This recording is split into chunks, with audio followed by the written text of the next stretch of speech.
This song, Good Enough, is about the places that we look for love, belonging, security, and identity that just never seem to satisfy. In fact, we are all storytellers. Every morning when we get up, we tell a story. How we treat the waitress tells a story. How we interact with our coworkers tells a story. So I think it's important that we take a look at how the story shapes the teller. And what if the story could actually transform the teller? What if everything I've been telling myself about my story is only half the truth? What if there was more to the story? Because we're all living a story, we know that tragedy messes with innocence. Early on in the story of mankind, in a place called Eden, a serpent barged through the doorway of Adam and Eve's lives and stole their innocence. The Bible is a story of this tension. Our lives are stories of this tension. What do I do with what has happened to me?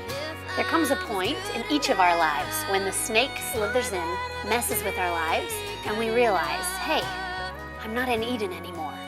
When was that moment for you? That moment when you realized, I'm not in Eden anymore. I think one of the greatest tragedies is to get to the end of our lives and have never asked the question, what do I do with what has happened to me?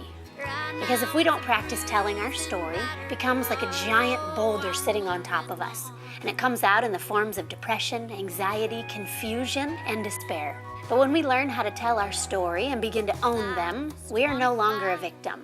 We're able to crawl out from under them and actually sit on top of that boulder that has threatened us for so long. One of my very favorite storytellers, Bob Goff, helped me to see that love actually has X-ray vision. It sees past the way people's pain comes out into the core of their being, which is made in the very image of God Himself. And it doesn't tell them what to do, it actually reminds them who they are. For far too long, I believed a false narrative about my life, and I let lies push me around and tell me what to do. I always seemed to be too country for the Christian market, not quite strange or unique enough for the indie scene, and a little too serious for party country radio.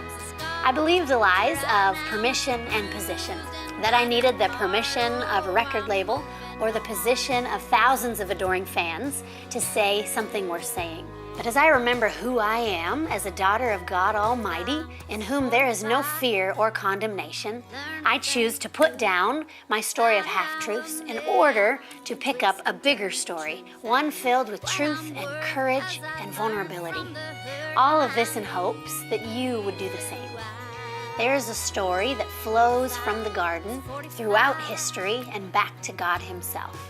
This river of restoration and healing has no beginning, and therefore it has no end. So when we finally choose to surrender the lies that we've spent our lives believing, we find that what we thought would take us under actually saves us from drowning. So now I'm asking for hosts, people like you who care deeply about their friends and family and would like to host a concert/storytelling experience in their home, in your living room or your backyard, where we sing, tell stories, eat food, and look at our personal narratives in a way that we haven't before. Because we don't need anyone's permission, and we certainly don't need a title or a position to become the people that God says we already are. So will you join me? If you're interested, you can visit NicoleUnser.com to find out more information, see the Good Enough music video, and contact me about the details of hosting one of these storytelling nights in your home. If I were you,